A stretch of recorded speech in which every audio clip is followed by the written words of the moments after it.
नमस्ते मेरे प्यारे दोस्तों, ये भगवान श्री राम कृष्ण परमहंस के पवित्र ग्रंथ वचनामृत का 37वां वीडियो है। इस वीडियो को हम शुरू करते हैं परिच्छेद 83 निष्काम भक्ति दक्षिणेश्वर मंदिर में भक्तों के संग में। श्री राम कृष्ण दक्षिणेश्वर मंदिर में भक्तों के साथ अपने कमरे में बैठे हुए हैं। शाम हो गई है। श्री राम कृष्ण जगन माता का स्मरण कर रहे हैं। कमरे में राखाल, अधर, मास्टर तथा और भी दो एक भक्त हैं। आज शुक्रवार है, ज्येष्ठ की कृष्णा द्वादशी 20 जून 1884। 5 दिन बाद रथ यात्रा होगी। कुछ देर बाद ठाकुरबाड़ी में आरती होने लगी। अधर आरती देखने चले गए। श्री राम कृष्ण मणि के साथ बातचीत कर रहे हैं। श्री राम कृष्ण: अच्छा, बाबूराम की क्या पढ़ने की इच्छा है? बाबूराम से मैंने कहा, तू लोक शिक्षण के लिए पढ़। सीता का उद्धार हो जाने पर विभीषण को राज्य करना पसंद न आया। राम ने कहा, मूर्खों को शिक्षा देने के लिए तुम राज्य करो, नहीं तो वे कहेंगे विभीषण ने राम की सेवा की, परंतु क्या पाया? राज्य देकर उन्हें भी संतोष होगा। तुमसे कहता हूँ, उस दिन मैंने देखा बाबूराम, भवनाथ और हरीश ये प्रकृति भाव वाले हैं। बाबूराम को देखा कि वह देवी मूर्ति है, गले में माला, सखिया साथ हैं। उसने स्वप्न में कुछ पाया है, वह शुद्ध सत्व है। थोड़े से यत्न से ही उसकी आध्यात्मिक जागृति हो जाएगी। बात यह है कि देह रक्षा के लिए बड़ी असुविधा हो रही है। वह अगर आकर रहे तो अच्छा है। इन लड़कों का स्वभाव एक खास तरह का हो रहा है। नोटू लाटू ईश्वरी भाव में ही रहता है। वह तो शीघ्र ही ईश्वर में लीन हो जाएगा।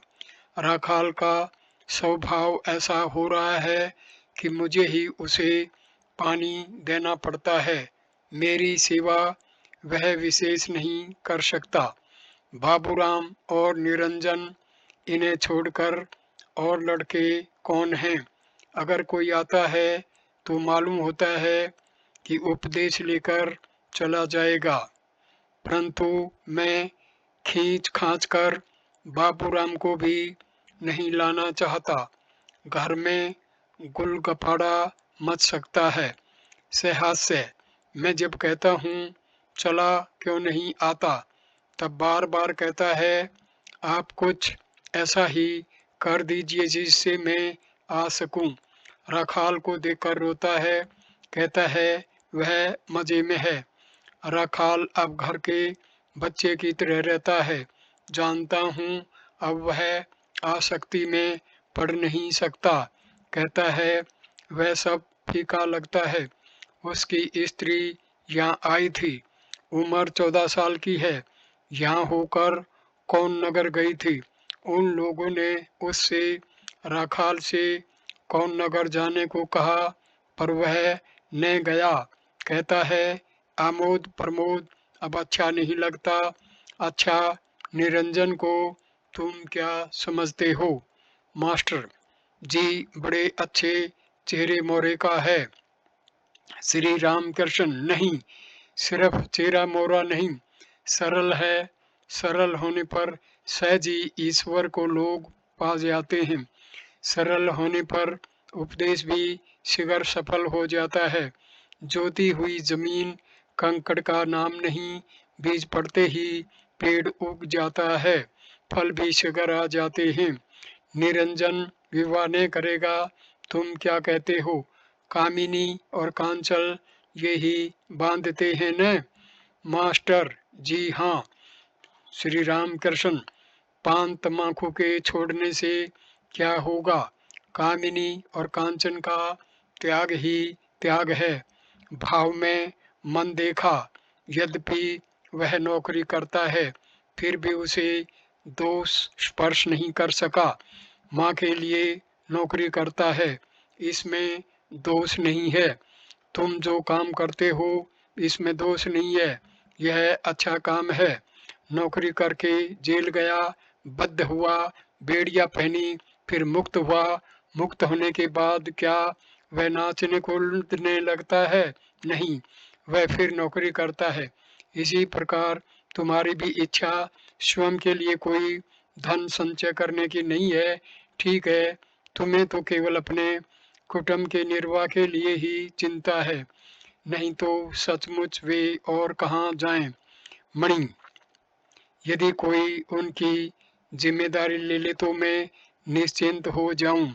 श्री राम कृष्ण, ठीक है, परंतु अभी यह भी करो और वह भी करो, अर्थात संसार के कर्तव्य भी करो और आध्यात्मिक आध्यात्मिक साधना भी।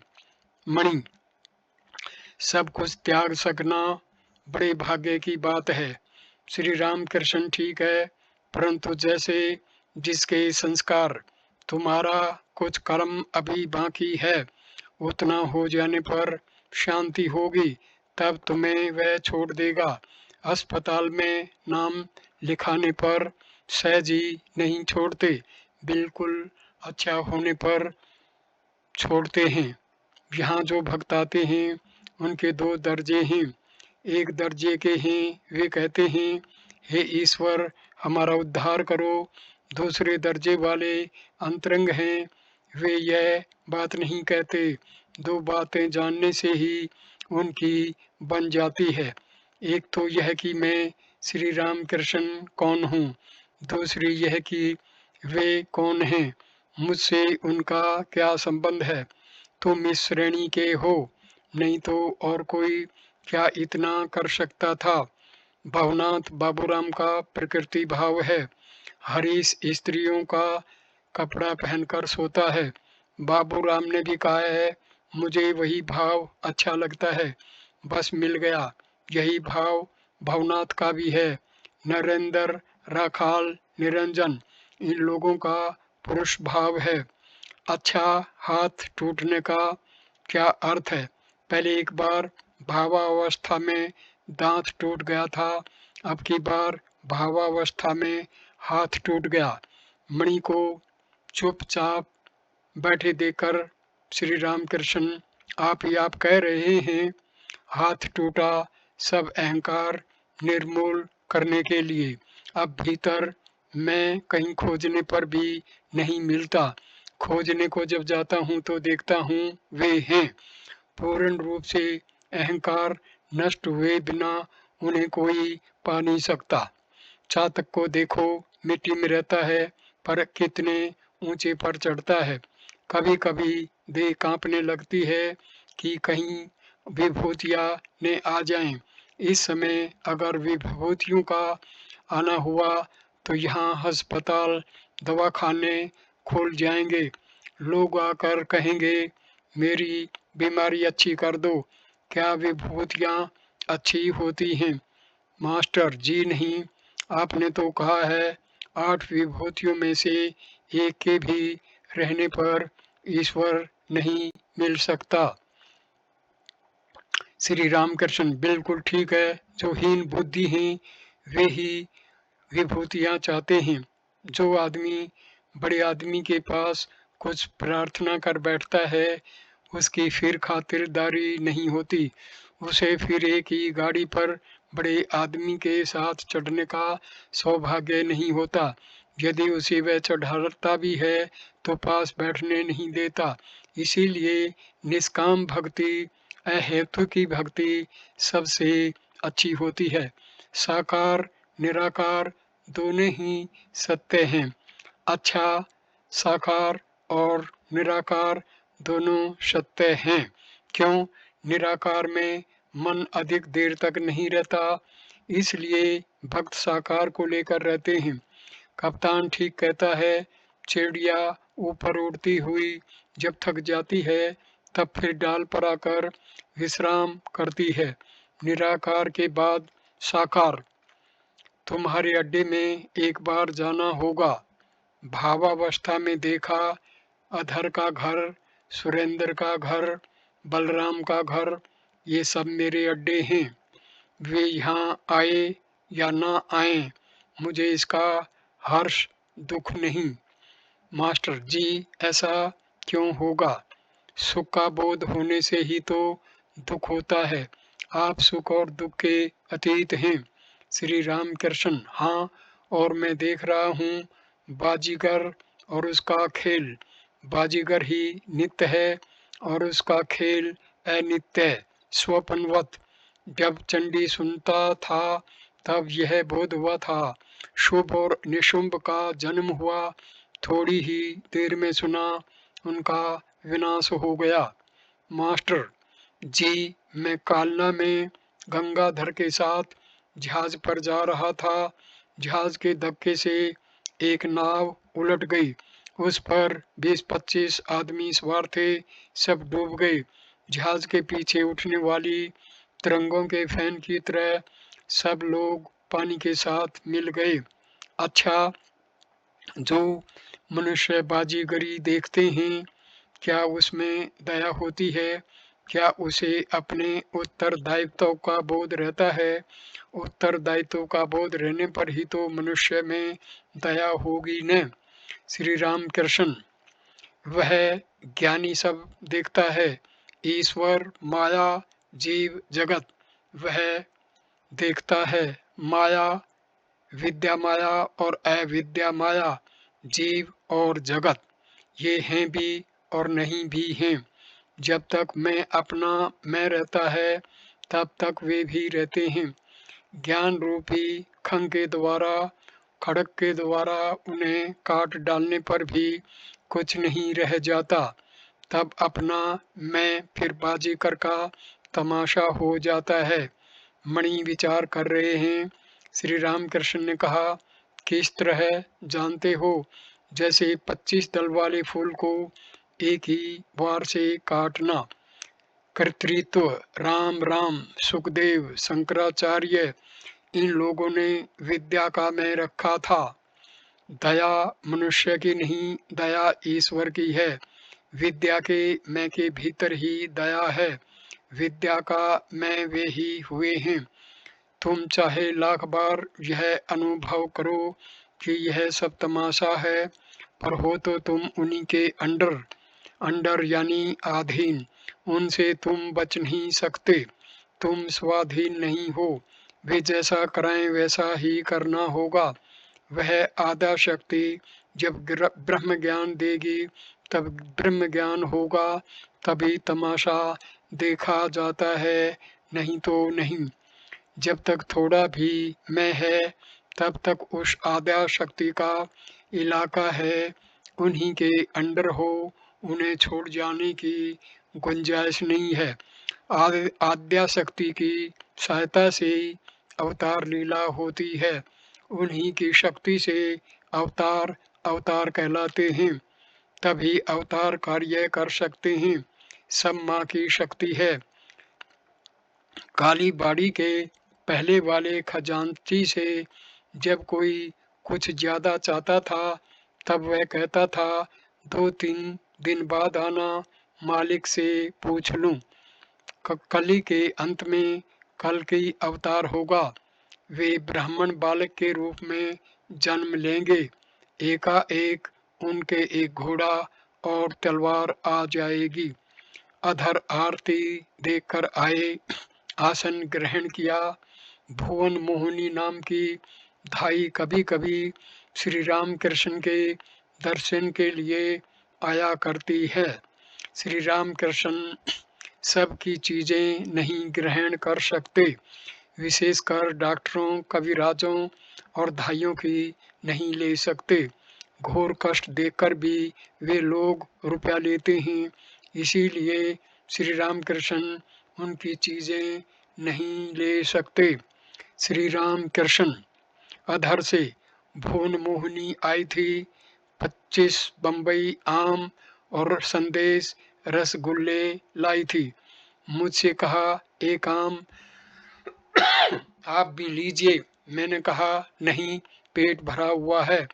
और सचमुच देखो ने जरा सा संदेश और कचौड़ी खाई, इतने ही से पेट कैसा हो गया।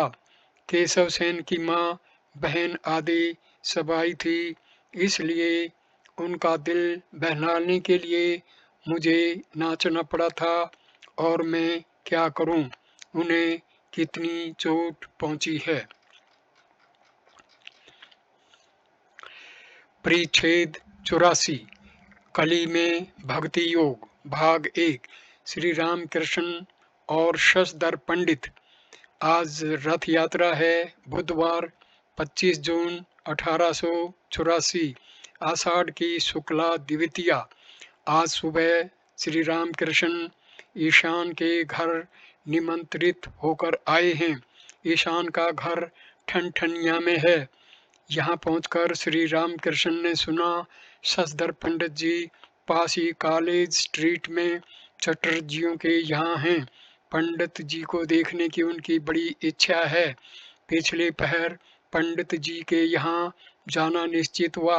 दिन के 10 बजे का समय होगा। श्री राम कृष्ण ईशान के नीचे वाले बैठक खाने में भक्तों के साथ बैठे हैं।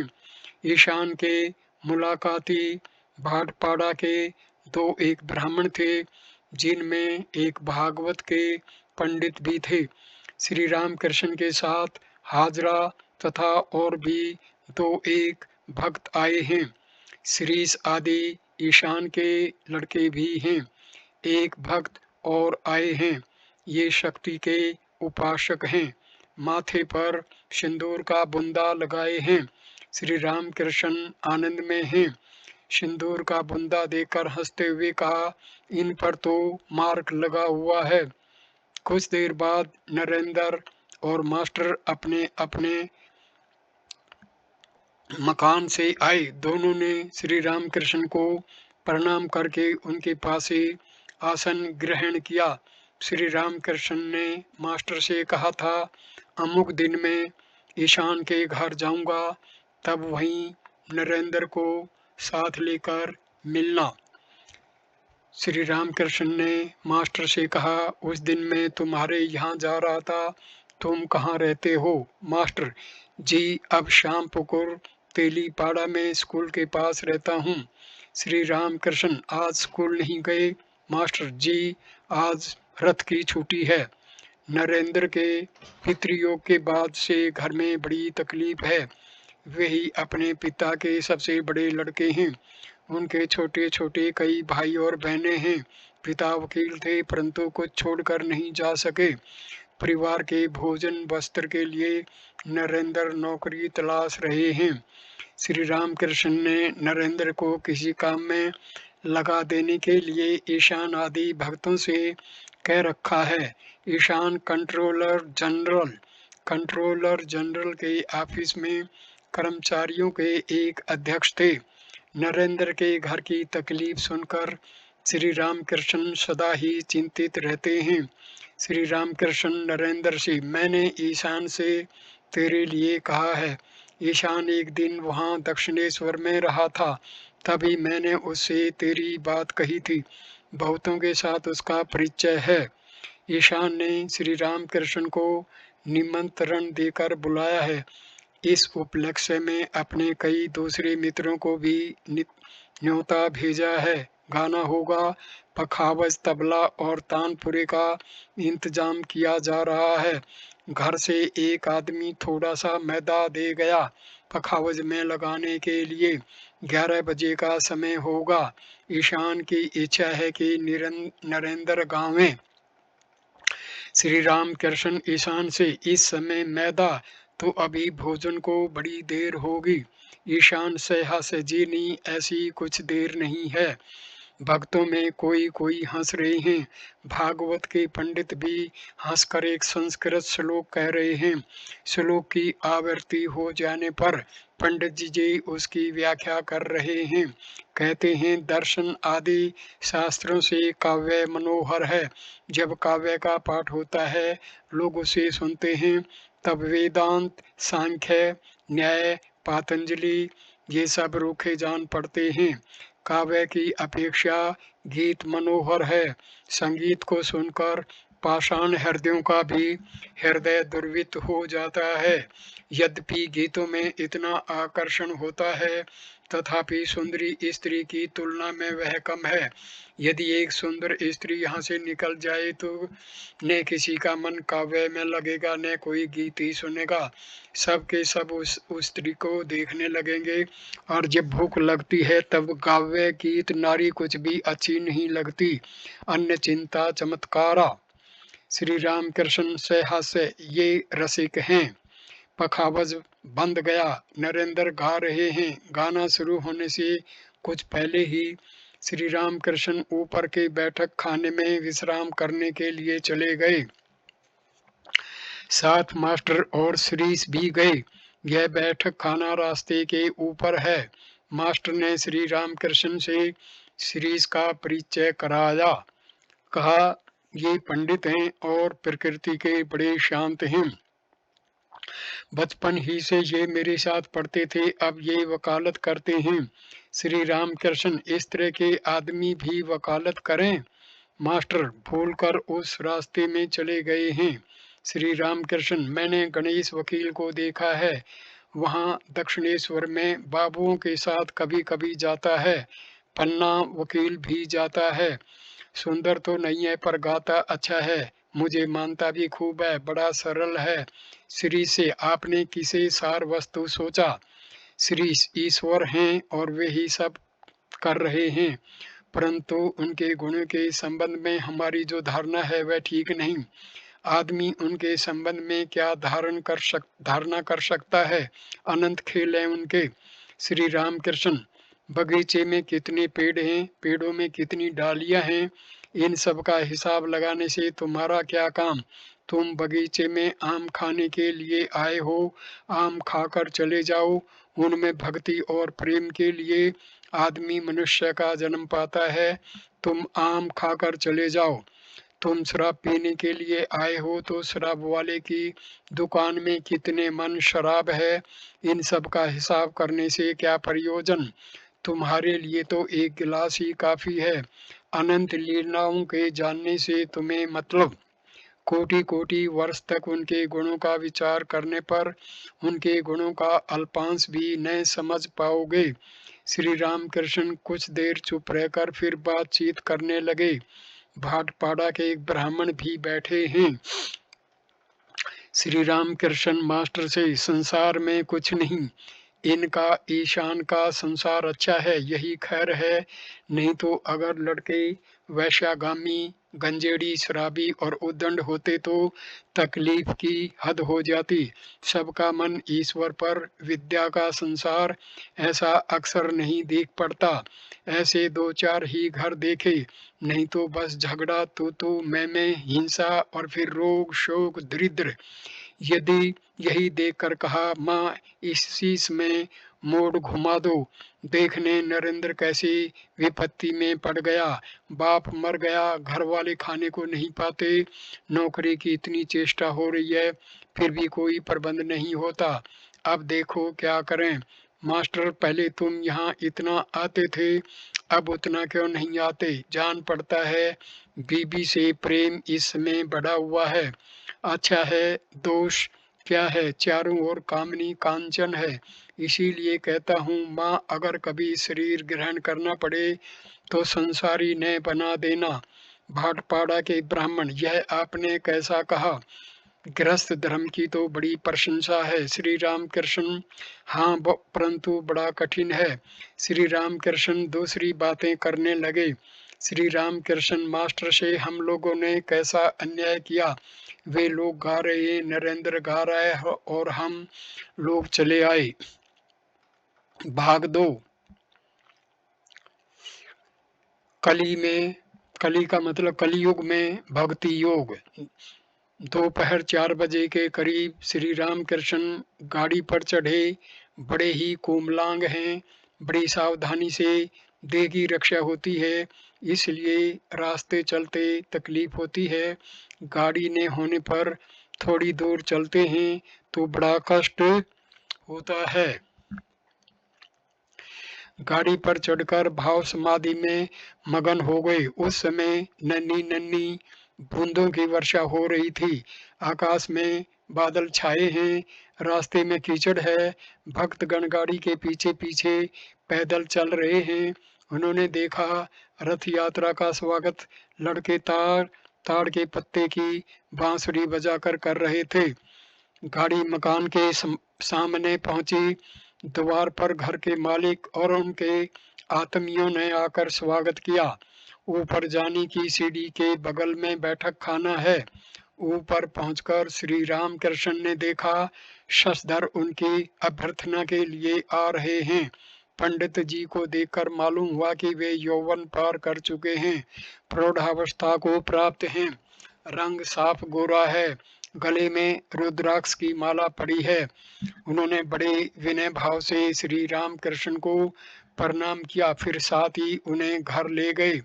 श्री राम कृष्ण के पास बैठे हुए लोग उनकी बातचीत सुनने के लिए बड़े उत्सुक हो रहे हैं। नरेंद्र, राखाल, राम मास्टर और दूसरे भी बहुत से भक्त उपस्थित हैं। हाजरा भी श्री राम कृष्ण के साथ दक्षिणेश्वर काली मंदिर से आए हुए हैं। पंडित जी के देखते ही देखते श्री राम कृष्ण को भावावेश होने लगा। कुछ देर बाद उसी अवस्था में हंसते हुए पंडित जी की ओर देखकर कह रहे हैं, बहुत अच्छा बहुत अच्छा। फिर उनसे कहा, तुम कैसे लेक्चर देते हो? शशधर, महाराज मैं शास्त्रों के उपदेश समझाने की चेष्टा करता हूँ।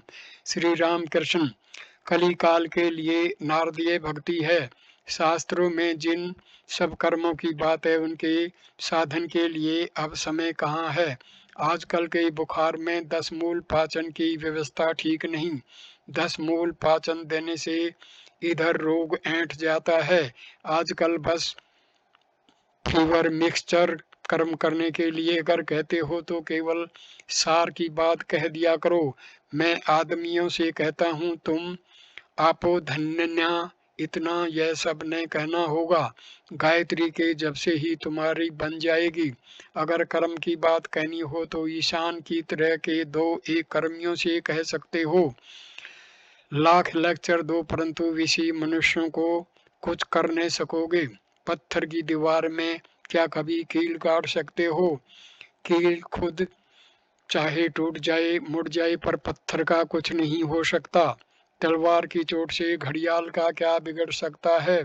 साधु का कमंडल चारों धाम हो जाता है पर ज्यों का त्यों कड़वा बना रहता है। तुम्हारे लेक्चर से विषी आदमियों का विशेष कुछ होता नहीं। यह बात तुम खुद धीरे धीरे समझ जाओगे। बछड़ा एक साथ ही खड़ा नहीं हो जाता, कभी कभी गिर जाता है और फिर उठने की कोशिश करता है, तब खड़ा होना और चलना भी सीखता है। कौन भक्त है और कौन विषी, यह बात तुम समझते नहीं। यह तुम्हारा दोष भी नहीं है। पहले जब आंधी आती है तब कोई यह नहीं पहचान पाता कौन आम है और कौन इमली। इधर लाभ तब तक नहीं होता जब तक कोई कर्मों का बिल्कुल छोड़ नहीं सकता। संध्या वंदन आदि कर्म कितने दिनों के लिए हैं? जब तक ईश्वर के नाम पर अश्रु और पुलक न हो। हे राम, ऐसा एक बार कहते ही अगर आंसू में आंसू आ जाएं, देह पुलकित होने लगे तो निश्चय समझना कि उसके कर्मों का अंत हो गया। फिर उसे संध्यादि कर्म न करना पड़ेंगे। फल के होने पर ही फूल गिर जाता है। भक्ति फल है, कर्म फूल। गृहस्थ की बहू के लड़का होने वाला है तो वह अधिक काम नहीं कर सकती। उसकी सास दिनों दिन उसका काम घटाती जाती है। 10वें महीने के आने पर फिर उसे बिल्कुल काम नहीं छूने देती। लड़का होने पर फिर वह उसी को लेकर रहती है, दूसरे काम नहीं करने पड़ते। संध्या गायत्री में लीन हो जाती है। गायत्री प्रणव में, प्रणव समाधि में। जैसे घंटे का शब्द टन टन योगी नाद भेद करके पर ब्रह्म में लीन होते हैं। समाधि में संध्यादि कर्मों का लय हो जाता है। इसी तरह ज्ञानियों के कर्म छूट जाते हैं। भाग 3 केवल पांडित्य व्रत है साधना तथा विवेक वैराग्य। समाधि की बात कहते ही कहते श्री राम कृष्ण का भाव बदलने लगा। उनके श्रीमुख से सर्वज्ञ ज्योति निकलने लगी। देखते देखते बाह्य ज्ञान जाता रहा, शब्द रहित हो गई, आंखें शीतल हो गई। वे इस समय परमात्मा के दर्शन कर रहे हैं। बड़ी देर बाद प्राकृत अवस्था आई। बालक की तरह कह रहे हैं, मैं पानी पीऊंगा। समाधि के बाद जब पानी पीना चाहते थे तब भक्तों को मालूम हो जाता कि अब वे क्रमशः बाह्य भूमि पर आ रहे हैं। श्री रामकृष्ण भावावेश में कहने लगे, माँ उस दिन ईश्वर चंद्र विद्यासागर को तूने दिखलाया। इसके बाद मैंने फिर कहा था, माँ मैं एक दूसरे पंडित को देखूंगा, इसीलिए मुझे यहाँ लाई। फिर शशधर की ओर देखने लगे। भैया कुछ और बल बढ़ाओ, कुछ दिन और साधन भजन करो। पेड़ पर अभी चढ़े नहीं और अभी से फल की आकांक्षा, परंतु लोगों के भले के लिए तुम यह सब कर रहे हो। इतना कहकर श्री राम कृष्ण शशधर को सिर झुकाकर नमस्कार कर रहे हैं। फिर कहने लगे, जब पहले मैंने तुम्हारी बात सुनी तो लोगों से पूछा, सिर्फ पंडित हैं या कुछ विवेक वैराग्य भी है? जिस पंडित के विवेक नहीं वह पंडित ही नहीं। अगर आदेश मिला हो तो लोक शिक्षा में दोष नहीं। आदेश पाने पर अगर कोई लोक शिक्षा देता है तो फिर उसे कोई पराजित नहीं कर सकता। सरस्वती के पास से अगर एक भी किरण आ जाए तो ऐसी शक्ति हो जाती है कि बड़े बड़े पंडित भी सुर झुका लेते हैं। दिया जलाने पर झुंड के झुंड कीड़े इकट्ठे हो जाते हैं, पर उन्हें बुलाना नहीं पड़ता। उसी तरह जिसे आदेश मिला है उसे आदमियों को बुलाना नहीं पड़ता। अमुक समय में लेक्चर होगा यह कहकर खबर नहीं भेजनी पड़ती, उसी में आकर्षण होता है और इतना कि आदमी आप खींचकर आ जाते हैं। तब राजा बाबू सभी स्वयं ही दल बांध बांध कर उसके पास आते हैं और कहते रहते हैं, आपको क्या चाहिए? आम, संदेश, रुपया, पैसा, दुसाला, यह सब ले आया हूँ, आप क्या लीजिएगा? मैं उन आदमियों से कहता हूँ, दूर करो, यह कुछ मुझे नहीं अच्छा लगता, मैं कुछ नहीं चाहता। चुंबक पत्थर क्या लोहे से कहा कि मेरे पास आओ, कहना नहीं होता। लोहा आप ही चुंबक पत्थर के आकर्षण से आ जाता है। सच है कि इस तरह का आदमी पंडित नहीं होता, परंतु इसलिए यह न सोच लेना कि उसके ज्ञान से कुछ कमी है। कहीं किस किताबें पढ़कर भी ज्ञान होता है। जिसे आदेश मिला है उसके ज्ञान का अंत नहीं है। वह ज्ञान ईश्वर के पास से आता है, वह कभी चुकता नहीं। उस देश में धन न नापते में एक आदमी नापता है और दूसरा राशि ठेलता जाता है। उसी तरह जो आदेश पाता है वह जितनी ही लोग शिक्षा देता रहता है, माँ उसकी ज्ञान की राशि पूरी करती जाती है। उस ज्ञान का अंत नहीं होता। मेरी अवस्था इसी प्रकार की है। माँ यदि एक बार भी कृपा की दृष्टि फेर दे तो क्या फिर ज्ञान का अभाव रह सकता है? इसलिए पूछ रहा हूँ, तुम्हें कोई आदेश मिला है या नहीं? हाजरा, हाँ आदेश अवश्य मिला होगा। क्यों महाशय? पंडित, नहीं आदेश तो विशेष कुछ नहीं मिला। गृहस्वामी, आदेश तो जरूर नहीं मिला, परंतु कर्तव्य के विचार से लेक्चर देते हैं। श्री राम कृष्ण, जिसने आदेश नहीं पाया उसके लेक्चर से क्या होगा? एक ब्राह्मण ने लेक्चर देते हुए कहा था, मैं पहले खूब शराब पीता था, ऐसा करता था, वैसा करता था। यह बात सुनकर लोग आपस में बतलाने लगे, साला कहता क्या है, शराब पीता था। इस तरह कहने से उसे विपरीत फल मिला। इसीलिए अच्छा आदमी बिना हुए लेक्चर से कोई उपकार नहीं होता। बड़ी साल निवासी किसी सरकारी अफसर ने कहा था, महाराज आप प्रचार करना शुरू कर दीजिए तो मैं भी कमर कसूं। मैंने कहा, अजी एक कहानी सुनो। उस देश में हालादार पुकुर नाम का एक तालाब है। जितने आदमी थे सब उसके किनारे पर दिशा फरागत को जाते थे। सुबह को लोग तालाब पर जाते तो वे गाली गलौज की बौछारों से उनके भूत उतार देते थे, परंतु गालियों से कुछ फल न होता था। उसके दूसरे ही दिन सुबह फिर वही घटना होती। लोग फिर दिशा फरागात को आते। कुछ दिनों बाद कंपनी से एक चपरासी आया। वह तालाब के पास नोटिस चिपका गया, बस वहां टट्टी जाना बिल्कुल बंद हो गया। इसीलिए कहता हूँ अरे गहरे के लेक्चर से कुछ फल नहीं होता। चपरास के रहने पर ही लोग बात सुनेंगे। ईश्वर का आदेश न रहा तो लोक शिक्षा नहीं होती। जो लोक शिक्षा देगा उसमें बड़ी शक्ति चाहिए। कलकत्ते में बहुत से हनुमानपुरी हैं, उनके साथ तुम्हें लड़ना होगा। ये लोग श्री राम कृष्ण के चारों ओर सब भक्त बैठे हुए थे तो अभी पट्टे हैं। चैतन्य देव अवतार थे, वे कुछ कर गए, कहो भला उसका अब कितना बचा हुआ है। और जिसने आदेश नहीं पाया उसके लेक्चर से क्या उपकार होगा। इसीलिए कहता हूँ ईश्वर के पाद पद्मों में मगन हो जाओ। यह कहकर श्री राम कृष्ण प्रेम से मतवाले होकर गा रहे हैं। ऐ मेरे मन, तू रूप के सागर में डूब जा। जब तू तलातल और पाताल खोजेगा तभी तुझे प्रेम रतन धन प्राप्त होगा। इस समुद्र में डूबने से वह मरता नहीं, यह अमृत का समुद्र है। मैंने नरेंद्र से कहा था ईश्वर रस के समुद्र हैं, तो इस समुद्र में डुबकी लगाएगा या नहीं बोल। अच्छा सोच, एक खप्पर में रस है और तू ही मक्खी बन गया है तो तू कहाँ बैठकर रस पिएगा, बोला। नरेंद्र ने कहा मैं खप्पर के किनारे बैठकर मुंह बढ़ाकर पीऊंगा, क्योंकि अधिक बढ़ने से डूब जाऊंगा। तब मैंने कहा भैया यह सच्चिदानंद सागर है, इसमें मृत्यु का भय नहीं है। यह सागर अमृत का सागर है। जिन्हें ज्ञान नहीं वे ही ऐसा कहते हैं। भक्ति और प्रेम की बढ़ा चढ़ी अच्छी नहीं, परंतु ईश्वर प्रेम की क्या कही बढ़ा चढ़ी होती है। इसलिए तुमसे कहता हूँ सच्चिदानंद सागर में मगन हो जाओ। ईश्वर लाभ हो जाने पर फिर क्या चिंता है। तब आदेश भी होगा और लोक शिक्षा भी। मैं इस वीडियो को यहीं पर विराम देता हूँ। अगला वीडियो हम परिच्छेद 84 को जारी रखेंगे और उसके चौथे भाग से शुरू करेंगे। अगला वीडियो 38वां। ये वीडियो देखने के लिए धन्यवाद मेरे दोस्तों। नमस्कार, नमस्ते।